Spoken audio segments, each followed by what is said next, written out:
On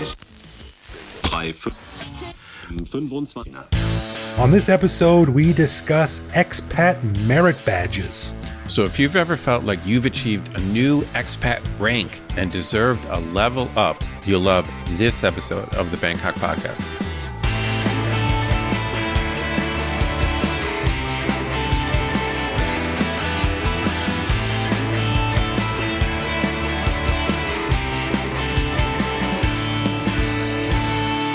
Sawadee krap, and welcome to the Bangkok Podcast.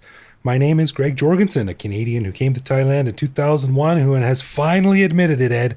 Bangkok's got me now. Wow, I think I've heard that in a movie before. Oh yeah, I should get a royalty on that. And I'm Ed Knuth, an American who came to Thailand on a one-year teaching contract 21 years ago. Fell in love with the puzzle of how to untie the rubber bands that Thai people use to close everything, and I never left. In fact, you're still trying to untie the first one you got in 2000. I'm working. It's kind of like Rubik's Cube. I'm working on it. That's right. It's gonna take a while. Okay, we want to say a quick thank you to one of our patrons, Jerry Trabert. Jerry, I hope I pronounced your name correctly, who supports us at the show shout-out level. Stick around after we're done talking about expat merit badges to hear why Jerry is the official Bangkok Podcast hippie. Dude, I thought that was me. No, man, he's got you beat. We'll find out later. All right, we shall see. Okay, we want to give a big thanks to all of our patrons who support the show. Patrons get a whole bunch of cool stuff, including our ad-free regular show a day early, behind-the-scenes photos and videos of our interviews, discounts on swag, access to our Discord server, and various other things that aren't available to regular listeners. But best of all, patrons like Jerry also get an unscripted, uncensored bonus episode every week where we riff on current events and random topics. We just finished recording this week's bonus show, and we chatted about Richard Barrow's haters on Twitter and why we at the Bangkok Podcast are officially, mostly, pro-Barrow. The new Benjikiti Forest Park and how it, plus the old Benjikiti, plus Lumpini, plus the one Bangkok development will radically alter the area. And as she said, he said spat between U.S. Senator Tammy Duckworth and the government of Thailand over who has the right paperwork to get 1 million COVID vaccines into Thailand. To become a patron, head to bangkokpodcast.com/support. Where do you think that name Duckworth comes from? I mean, someone has a name like Smith or Farmer, then okay, you get it. But maybe it was the heir to a duck fortune, the heir to a duck raising fortune, Duckworth. Yeah, maybe. Yeah, people have been making money selling duck meat for a long time. Duckworth. That's right. There we go. We solved it. All right, guys. Well, on this episode, it's going to be a fun discussion. We take inspiration from a chat we had on a recent bonus show. Now, we were talking about things that you do as an expat that are worthy of a merit badge, or things that give you an expat level up. Now, these aren't simple little things like eating Thai food or visiting an island or wearing elephant pants, but the little nuances that come with living in a place that tourists would probably never do. So as an example, a few Canadian merit badges would be like using an old piece of cardboard as a toboggan, buying milk in a bag, or understanding what I mean when I ask you to run over to Timmy's and get me a double-double and a cruller. So we asked our amazing patrons for some ideas, and they gave us some great ones. Special thanks to Scott, Guy, and all the other patrons who sent in their suggestions. Wait, are you sure? I think his name is pronounced Guy. I don't think it's Guy. You don't think it's Guy? Is he French? Yeah, I mean, he's got this whole front, I think, about being from Brooklyn, but he's actually French, so I think his name is Guy. Guy? Well, apologies, Guy, if I said your name wrong. I'm pretty sure it's Guy, but we'll have to take him out for drinks. I'm going with Guy. You know, we know Guy. I'm saying we know Guy. We like him a lot. We'll have to take him out and get him drunk. That's when your real accent comes out. That we'll know for sure what's a front and what's for real. Totally, yeah. So what do you think about this idea, Ed? Expat merit badges. I love it. I see this as an ongoing project. I see this as a future website, documentary film, Thai expat merit badges. I love it. It's a huge project because there is this weird kind of succession of experiences that after you've been here a certain amount of time, it's almost guaranteed that this certain thing must have happened to you. Right, exactly. And there are some sort of rough hierarchies involved here. Like, Sure. when you've been here 3 months, your merit badge game is probably not going to be as strong as someone who's been here 5 years. Oh, no doubt about it. There is some luck involved. I guess you could live a lot in a short period of time, but there is this kind of rough progression where, your mind is adjusting to Thailand and Bangkok. And, I think to me, obviously the first couple years are intense. So to me, there's a fairly big difference between someone who's been here 3 months and 6 months. There's a lot that happens right there. That's a good point. Yeah, I think so. So how are we going to do this? Are we going to just like go back and forth, you and me? You take one, I'll take one? Yeah, let's do that. I mean, apologies to our supporters, our patrons, but we can't really remember who sent us what exactly. All right, so let's get into the first one here, Ed. Let me ask you what you think of this one. Now, I know you don't drive yourself that often, but I drive all the time. But I think one expat merit badge, a good one, is when you have an amulet hanging from your car mirror. Oh, I would say for sure. That's a very Thai thing. And just to be clear to listeners, this is not in any particular order. I think that's a whole nother game. But I think you could probably put these in order, but we're not doing that yet. But yeah, the amulet in the car, that's a super Thai thing. And it's interesting, in the States anyway, having a St. Christopher medal or little statue is also common. I know you're not a religious dude. But I'm not either. I was raised religious, so sometimes we put, the amulet in particular, the amulet part of it, that is a Thai thing, but having some kind of good luck thing in the car, that we also do that back home. Yeah, that's a very good point actually. But I mean, my wife bought a special one for a car, like a special amulet to protect car drivers. And she made me hang it from the mirror. But that didn't last too long because every time I would turn a corner, the stupid thing would swing all over the place and block my, really? Distract it when I drive. So I just took it down one day and she never noticed. So down it has stayed. Yeah. All right. Well, the next one is, so actually, I think this phrase has come up on some of our Thai language podcasts. And it's a little bit awkward for me to say because many Thai people consider it quite rude. But the phrase, Araiwa or Alaiwa, is quite rude for among Thai people. Right. So I think as a foreigner, if you start expressing yourself spontaneously with this phrase, it's like saying "what the hell" or "what the fuck," Yeah. It's the rough equivalent of that. So I think a type of merit badge is when you start using Thai curses. That's a merit badge. Yeah, I think so. And I think we have to elevate a merit badge. We'll have to give it like a special red stripe or something, which means that like you get a merit badge for saying Araiwa, because Thais will mostly go like, oh, you can't say that. But you get a red stripe when you can say it, and Thais don't say, oh, you can't say that. That's a very good point. See what I mean? Right. So if Thai people are trying to regulate your use of their curses, it means you're not one of the gang. But if you get away with saying it and Thai people roll with it, huge. You're right. That's a stripe. Yeah, totally. Yeah, that's a good one. Okay, the next one, something I can definitely identify with. If you're a man and you have a male Thai friend who you see regularly. Dude, I love this. We should do a whole show on it. I think I remember back in the day, 2 years ago or 2.5 years ago when I first started doing this, I think we talked about it a little bit. It's very difficult to become friends with a Thai guy. It's very easy to know a bunch of Thai guys, but kind of what you and I think about as friendship from back home where you're hanging out or whatever, just close bonding, it's quite rare. And so I think if you're an expat dude and you have a Thai guy friend, an actual buddy, that's another level. That's special. That's you're doing something a little bit weird. That's advanced. That's advanced Thai studies right there. You're right. I know a bunch of Thai guys that I'm very happy to know. Many of them listens to the show.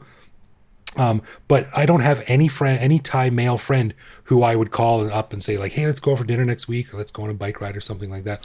That's a whole nother topic. But it's just harder.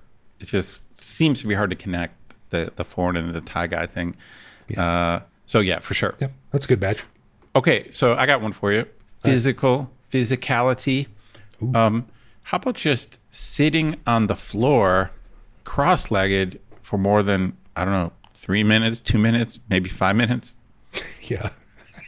That's a great one. Yeah. I mean, as previously discussed on the last episode about using a squat toilet, a rotund gentleman like myself has there's a lot going on when you're down on cross-legged on a wooden floor or something like that. It's not comfortable.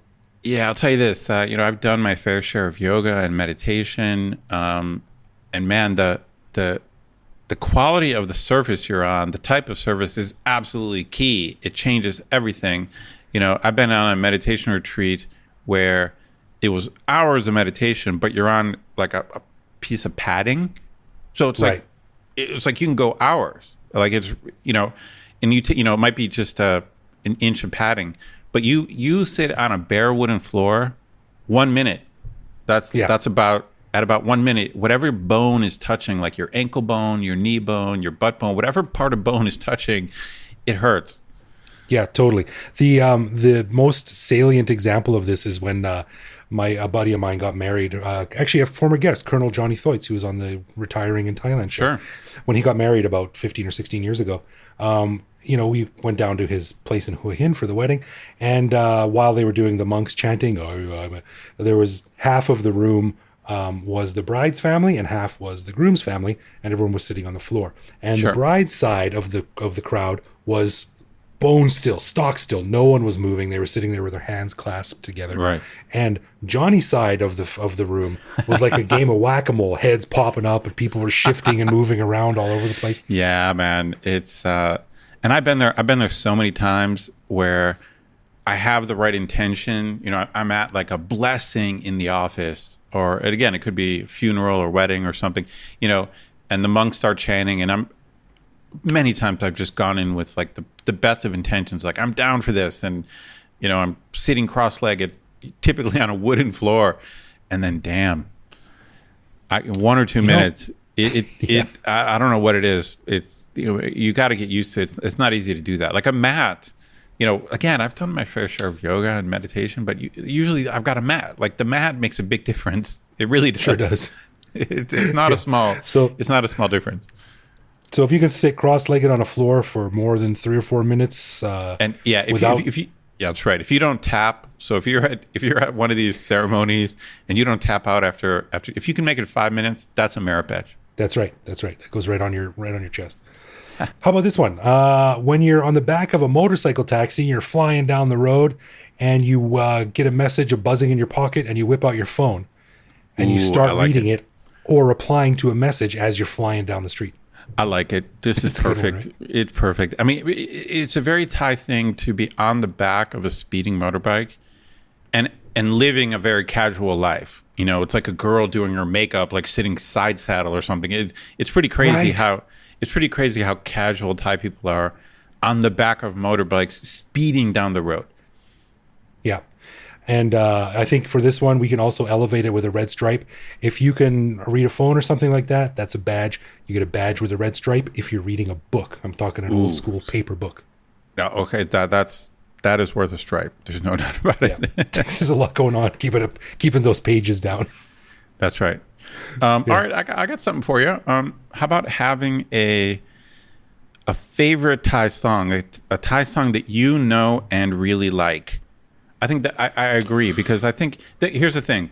Obviously, until recently, due to La Lisa, there's not many Thai songs that foreigners would just naturally know. Agreed?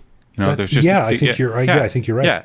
So to actually get to know Thai music and have a song that you like, whatever it is, that you recognize and be like, oh, I like that song. I agree.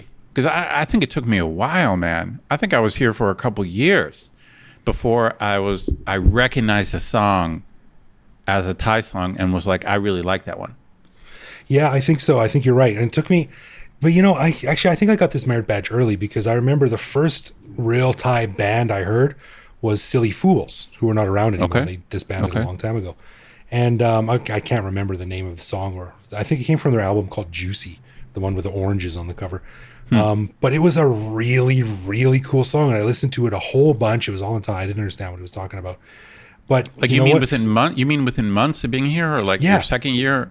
or No, right away? I was living in Chiang Mai at the time, and I spent my first like 9 months in Thailand in Chiang Mai. And you were listening to Thai like pop music?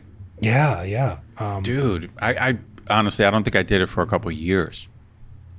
Well, I can't remember the song now, but still, I mean, that's just shows you how lame it is that maybe my badge has to be given up because I haven't thought of a song since then that I've really liked. Oh wow, okay, yeah, And I'm maybe not, "Sexy Naughty Bitchy" by Tata Young or something like that, but it's not really a favorite song. It's just a known song. dude. La Lisa crushes everything. But no, I think this is a badge. Like I just think it takes a while to get to know Thai music, and so to have something you prefer, that's another level. That's a good one. Yeah, that's a real good one. All right, how about this one? Now, Ed, when you're in Japan, when you hand your business card to someone, you're supposed to do it with both hands, right? Yes, with two hands. That's correct. Yeah. Yeah, you're supposed to hold it and they give it to someone. And then when you take the card, it's a whole ceremony. You're supposed to examine the card carefully and put it away nicely.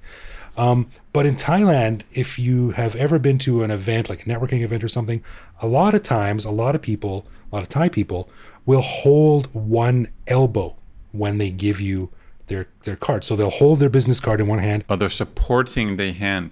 Yeah. For some reason, I feel like I can visualize that, but I'm not sure I would have realized that myself. So, right, it's not. So you're saying this is not the same thing Japanese people do. No, it's not the same thing, but I think it's related. And I've been in situations where I give out my card and I see other people from whatever company I'm with are doing the same thing. They hold their elbow out and they make sort of a little show of it. And then I do it because, well, I don't want to be the odd one out. Like, to be honest, I don't care if you take my business card and rip it up and throw it in the garbage. I mean, it's your loss, right? But are you saying you held your elbow or not? Yes, I have done it, but only because other people are doing it. It's not something that I wanted to do. Interesting. So monkey see, monkey do, apparently. Exactly, and I am, of course, the monkey. But if you do this without just sort of wanting to fit in, like if you do it as a matter of course, I think that's a badge.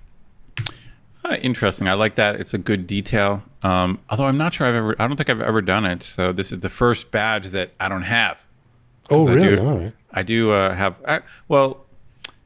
Wonder is there an amulet in the car? I don't think or something I could claim as my own. I don't think I've done the amulet thing, but the other things I've all accomplished. It's taken me a while, but okay. It's funny, it's funny on this list because I just did this today. Okay. Actually, was it, as I get old, okay, this might have been yesterday. I think it was a storm last night. Using a plastic bag as kind of an umbrella, like holding a plastic bag over your head and like running through the rain. I did it yesterday in a massive rainstorm. Oh, yeah? Yeah. Well, that makes sense, right? I mean, it's not like the old cliche of a newspaper over your head. Who carries around a newspaper anymore? But so do you, okay, my question to you is this really a time thing? I'm going to say it is, but I mean, I could see myself opportunistically doing the same thing back home. Just if you happen to be somewhere without an umbrella and you got a plastic bag, you tear it open. Is this a Thai thing, do you think? Well, how about this? How about this is a red stripe if you put the plastic bag on your head, like wear it like a hat. We've all seen someone do that. Yeah, most people. I don't think people would go that far back home. So maybe that's the other level. No. I remember I did that as a joke one time in a friend's car when the sunroof was leaking in a rainstorm, and one of my friends thought it was the funniest thing she'd ever seen. So it's definitely unusual in Canada, but here it's very standard. Yeah. It's kind of the makeshift. It's the makeshift umbrella. I like it. Yeah. How about this one? Now, I'm not sure if you've ever seen this one. It's very popular with old people. My mother-in-law does it, and it's storing a 5 or 10 baht coin in your ear. I have seen it. I mean, it's not that common, but I have seen it. Now, do you think you're right? It's not. I just can't imagine that happening back home. I don't remember ever seeing that back home. No, it's such a bizarre thing. The first time I ever saw it was here, and I'm like, is there some like magic spell or something with it? Like, is that what the fortune teller recommended? Or like, well, there's no reason for that when you're wearing pants and have pockets. I don't get it. Like, I need a place to put one coin. I just have nowhere to put it except inside my ear. Agreed. Yeah. So, I've never done that. If you do that, you've gone native. That's totally. That's just another level. That's it. you've crossed the line. Yeah. For sure. All right, so not quite the same thing, but a little bit similar is taking one of those Yadom sniffers and just sticking it in your nose and keeping it there. Oh yeah, that's a huge one. That would be almost a red stripe in and of itself. I mean, that's another Go Native thing. It's weird with the red badges. It's like it's weird with the because there's this point of no return. It's kind of like there's certain things where you're like, oh, cool, I'm having all these experiences and I did this new thing. And so you're still who you used to be, right? Right. But you're having an experience. But then you cross a line and now you've become something else. You know what I mean? It's like you cross the line and now you're Thai basically. Yeah. So I feel like the coin in the ear, like walking around with a sniffer stuck in your nose, you've crossed the line. Yeah, I don't know if I'd ever do that. Yeah, I don't like them anyway, but yeah, you're not just like an expat exploring Thai culture. You've crossed the line now. that might be a fun trick to do, like when you're some newbie friends to Thailand. Like you meet them in the airport and you're like, oh, here, put these in your nose. Everyone does it here. Maybe it's so unusual that to have a white person do it, that people would be like, hey, what's up with that? You remember back in the day when we used to go out bike riding with motorcycle jackets on? I mean, for Thais sure, would freak out. Right, same idea. If you act too Thai, then they can't handle it. Yeah, you're gonna be like Justin Trudeau in India. It's a deep cut Canadian reference for you. All right, how about this one? We've all seen someone do this, but if you're able to go up to a mirror in public, like at a hallway in a mall or market or something like that, and start popping your zits, that's a badge.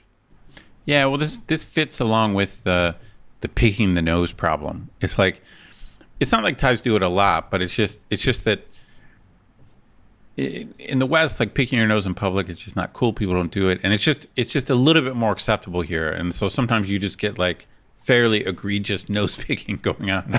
You know what I'm saying?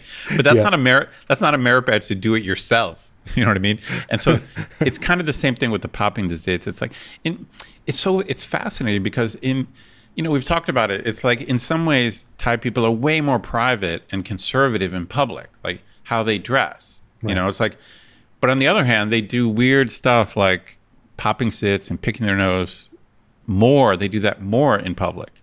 Yeah. Well, I think we've all seen it when you walk up to a shop and someone's just like looking at their cheek and squeezing something. Like that's a definite no in public in Canada. Yes, agreed. So, yeah. So if you've I don't know that we want to call these merit. If you start doing that, I don't know if we want to call it a merit badge. That's a demerit badge. Maybe that just gives me an idea for a sequel episode to this one. An expat demerit badge.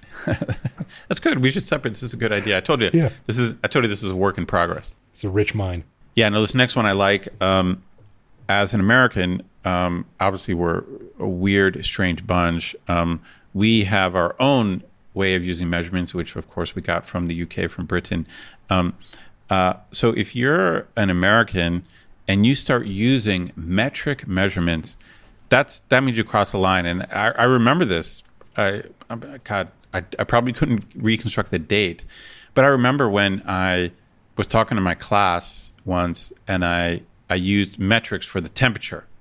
Oh, that's a big step. I was like, oh my God, it's 35 outside, and I kind of caught myself like, holy shit. You're like, oh, Teacher Ed needs a moment to himself, and you just turn to the corner like, yeah, I'm losing it. No, I remember. Yeah, it's weird. So now I feel it's funny. After 21 years, I still use American measurements. It's the way I think, but I think I'm kind of halfway in between because I'm very used to reading labels and recipes and liters and milliliters and kilometers. I can handle both now. I think this is sort of like the popping zits one. It's not really worth a merit badge to sort of start doing the thing that every other country in the world, that's a merit two badge, others. Because that's what Americans should do. Like, so no, I think this is a merit badge. You're right. It's almost like you shouldn't get credit for it, right? But Americans need help in this regard. Americans need help. I swear to God, I remember like this is. I clearly remember this when I was a kid. In school, they told us that America was going to go metric in 1980.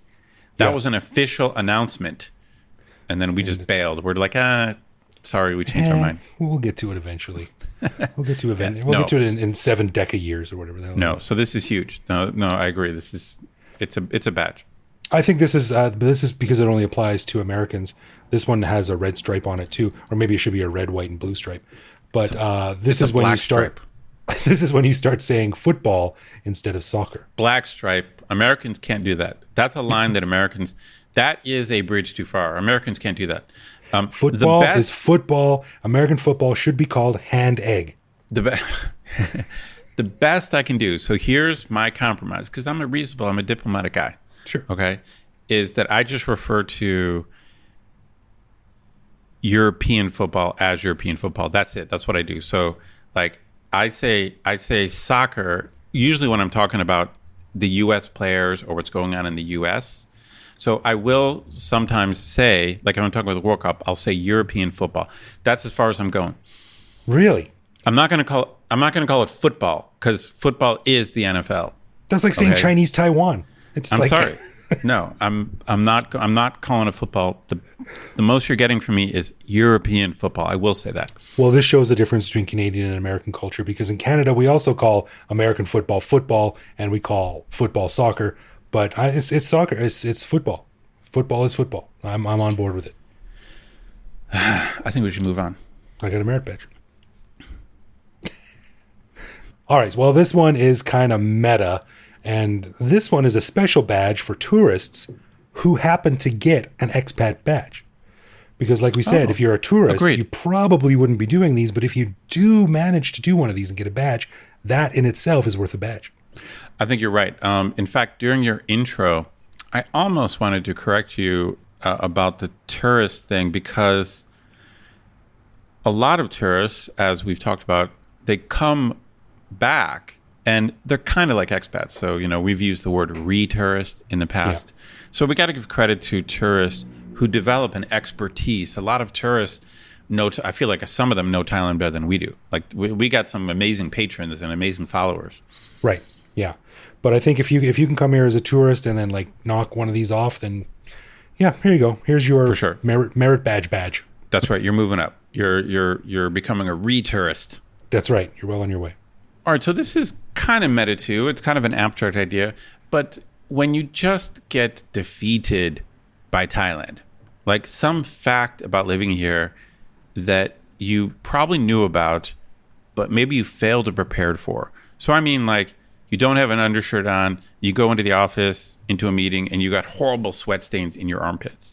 Been there, done that.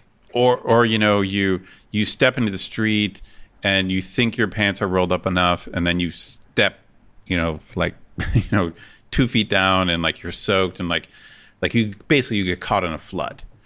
Yeah, exactly. So this feeling, I've been here before, where it's just like, I think I know what's going on. I think I'm on top of something. I think I'm prepared, and then it's just you lose. Bangkok wins. Yeah, you lose. It's like oh, I need to get to over there, but the only way I'm doing it is just rained, and I need to take off my shoes and wade through knee deep water or something like that. Yeah. Sometimes you get this just sense of being overwhelmed. Yeah, like all right, you win this one, Bangkok. I'm gonna go back to my aircon apartment and come out again refreshed and ready to fight. Oh, this is a fun one, and I've had to do this a few times. It's when you see a Thai girl, usually a youngish Thai girl, sort of early 20s, and they are wearing a T-shirt of a rock band like Iron Maiden or Alice Cooper or Metallica or something like that, and you somehow have to broach like, hey, do you know who that is? Right. No, this is great. I mean, you could almost generalize it to almost any T-shirt, because this is just a classic thing where people wear foreign T-shirts and they don't know what they mean. But I do think the band thing is worth specifically mentioning, because it does seem to be like unusually common to have like a Thai girl wearing a T-shirt for a cool band, but then we know from experience that she will know actually nothing about the band whatsoever.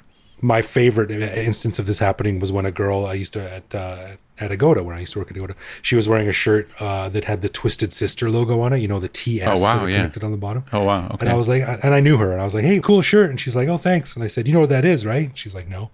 And I was like, oh, you're going to love this. So I pulled up a picture of Dee Snider and Twisted Sister. And I showed her. I'm like, that's Twisted Sister. She's like, what? She was pretty well horrified. Yeah, that's right. Yeah. This is the problem of wearing like foreign logos and foreign text. And yeah, but the band thing is quite common. So I like that. Yeah. All right, I got one for you. Knowing the local area enough that you don't rely on Google Maps. Yeah, that's a good one. Bangkok is complicated. Yeah, it is. And it messes with your compass, but especially if you're close to the river, because you're like, oh, that's northeast, southwest. And then you're like, oh, actually, I'm facing, southeast. Yeah, this is a good one because this idea of like, it's almost like if you could give someone directions. I could just say, like, if you reach the point where someone asks you how to get here and you're like, okay, take Rama 4 to here and turn right. And you don't need Google Maps. That's another level. I don't think tourists can do that. Tourists can't do that. You're right. Now, I've been driving in Thailand for about 10 years, and I am still a little bit nervous to go without Google Maps. Even if I know how to get there, maybe I'll throw it on just in case. Because the traffic is often so unpredictable. And you're like, ooh, actually, look at that big traffic jam. Maybe it's better to go around this side. Now, that's not only applied to Thailand. Many cities are like that, I imagine. But check this out. I think this one needs a red stripe, too. Because you get a badge if you don't use Google to get somewhere in Bangkok. But if you have to go by an expressway or a highway or a tollway, that's a red stripe. I mean, without Google Maps, you mean to use the tollway? Yeah. No, I agree. I find the tollways, I mean, in general, I don't drive here. I mean, I sometimes rent cars, but I don't drive here. So being in a taxi most of the time, I really don't. I'm not sure I have this marriage badge. I mean, I would say I've learned a lot over 20 years, so I've got basic stuff. But yeah, like when I drive, I personally need Google Maps. Like I do. But yeah, in particular, I would say the highway system I think it's not intuitive and it's so crucial. And the way it crisscrosses across the city, and I still don't know it. So no. I don't know the highway system. I don't get it. Yeah, if I get on an expressway, I am in way over my head. I need Google Maps, otherwise I'm lost. Sometimes you got to get on and get off and go. It's not easy. It's not easy, man. Yeah. So if you can handle that, without Google Maps, like that is a couple red stripes for sure. Yeah. All right, this one is common, and I think I'm actually not sure how many people who are newer to Thailand would know this one, because this one comes from I think it comes from Trink's column. Is that right? Is that right? Could be. I think so. Maybe. I'm not That's sure. A good but guess. anyway, it's always a good guess. Yeah, it's not really popular anymore. But as you stay here longer and longer, you get to know more and more people. And oftentimes a lot of people will complain about Thailand. Oh, why don't they do this? Why don't they do this? Why does this happen this way? And your response is, well, TIT. TIT, baby. This is Thailand. It's funny because I use this with my students. Like I said, it's kind of a joke and it's worth a titter. It's worth a chuckle on their part. I'll be like TIT, and they know it. They know it. Yeah, cool. Yeah, I think it comes from Bernard Trink's column in the Bangkok Post from way back in the day, but I could be wrong. But yeah, you don't hear it too often. But it is just a general way of saying, well, shit happens. TIT, baby. This is Thailand. Yeah, I'm not sure. It's funny because I'm not sure it's a Thai thing to say that. But it is a kind of senior expat thing. Like once you've absorbed the TIT thing and that senior expat thing, yeah. Once you've absorbed that and use it, that's another level. Yeah, all right. Right. All right. Last thing is understanding Thai time. And it's like, my Thai language is bad, but I understand how Thai people break down the day into 4 segments, and you might have like 1 o'clock or 2 o'clock or 3 o'clock in a 6-hour segment. So this happens a lot. Like it's more often in the evening, where 7 p.m. is Nung Tum and 8 p.m. is Song Tum. And so, so I don't hear it that much. Nung Ti, Song Ti would be in the morning. I don't hear it that much, but I think this is another level. Yeah. And I only just learned this about 6 months ago in my Thai lessons. Get out of here. I told my teacher, I was like, all right, let's do Thai time. I want you to drill it into me until it's in my brain. Wow. No, I don't know when I absorbed it, but I absorbed it a long time ago. But it is weird because, we just think of time in terms of 24 hours or 12. Yeah. AM, PM. Yeah. But basically, Thais really quickly they break down from midnight to 5 a.m. is like ti nung, ti song, ti sam, ti si, ti ha, and then you hit to 6 a.m. and that becomes hok mong chao, jet mong chao, nung mong chao. That's right. That's right. It's like Until you get to noon, and then noon is tiang. And then from 1 to 4 p.m., it's bai mong, bai song mong, bai sam mong, bai si mong. And then you have si mong yan, ha mong yan, hok mong yan, which is 6 p.m.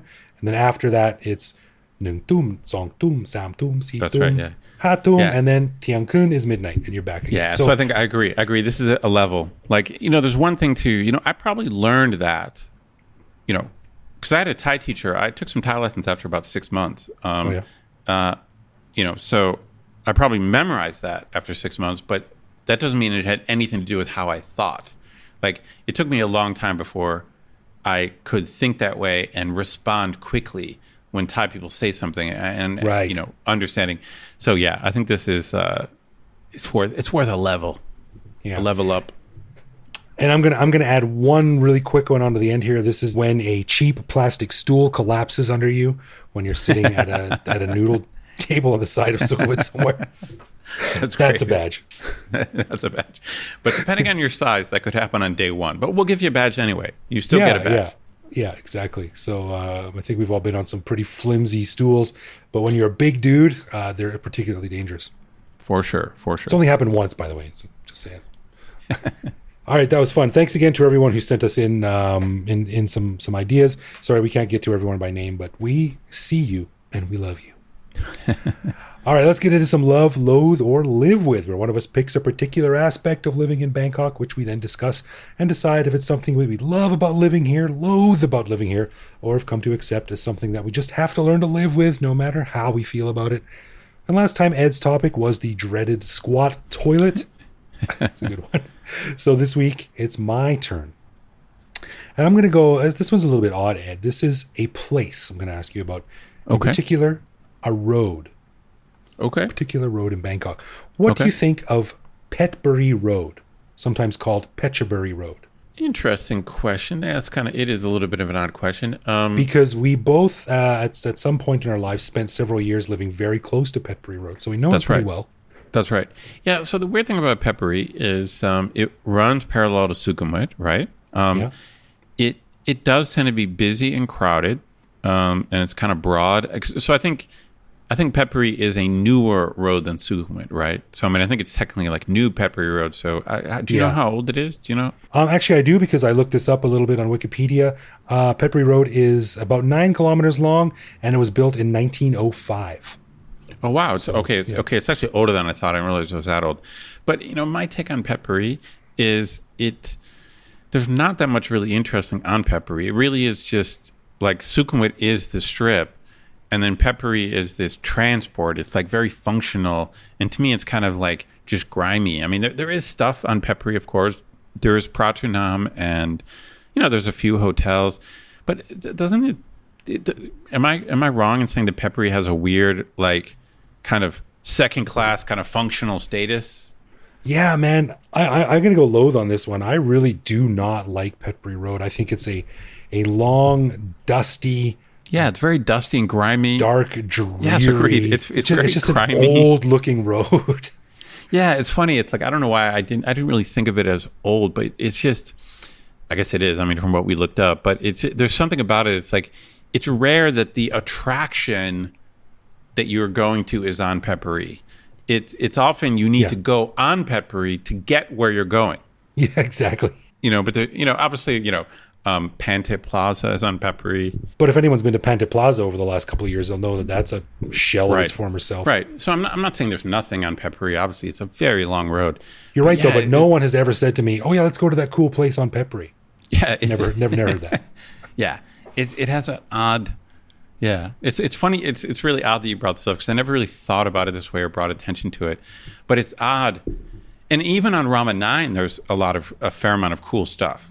So the odd thing is like you have Sukhumvit, which is packed, Rama 9 with like a fair amount of interesting things, and in between, parallel to both, is a street with nothing.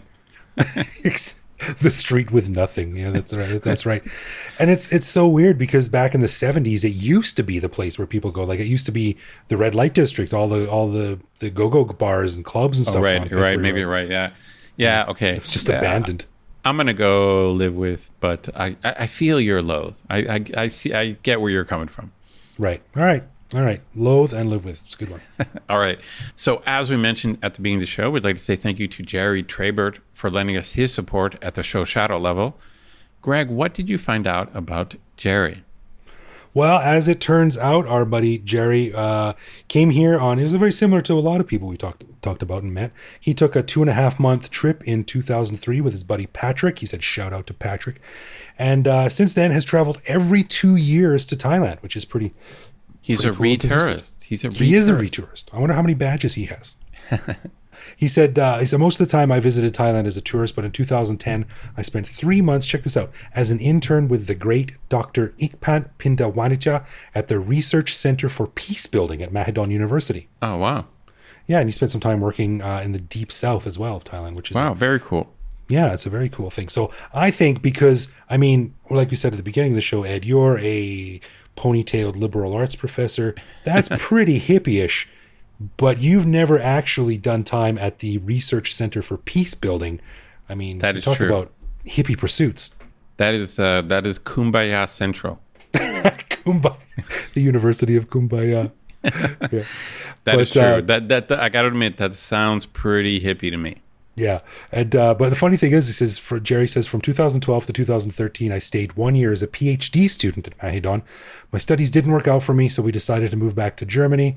But it was a good thing because since I was so interested in democracy, the following coup in 2013 would have finished off my plans anyway. So it's kind of good that he's, Yeah, maybe good that he got out. yeah, he just sort of just got out right in time there.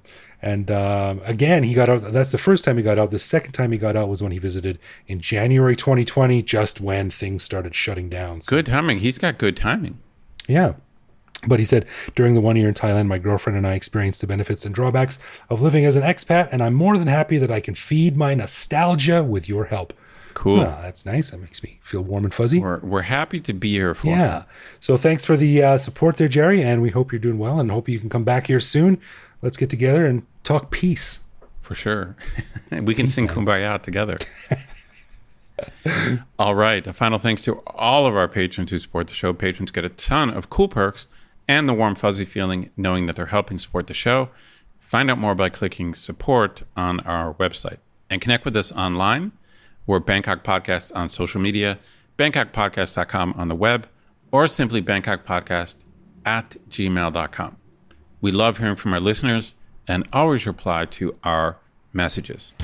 Right on. You can also listen to each episode on YouTube. You can send us a voicemail online that we'll use on the show, or you can reach out to me directly on Twitter if that's your thing, where I am BKK Greg. So thanks for listening, everyone. Take care of yourself, take care of people you know, and we'll see you back here next week. No doubt.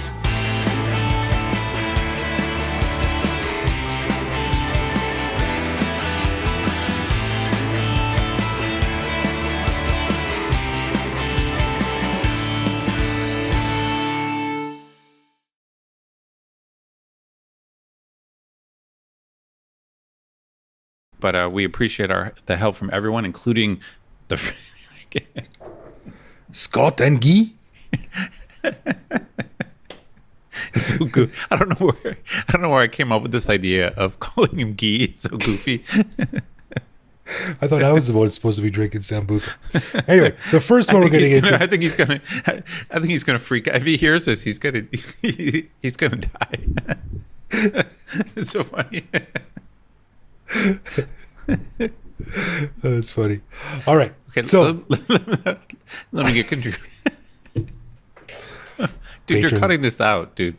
You're listeners, cutting this we are whole usually thing. a lot more professional than this. Guy?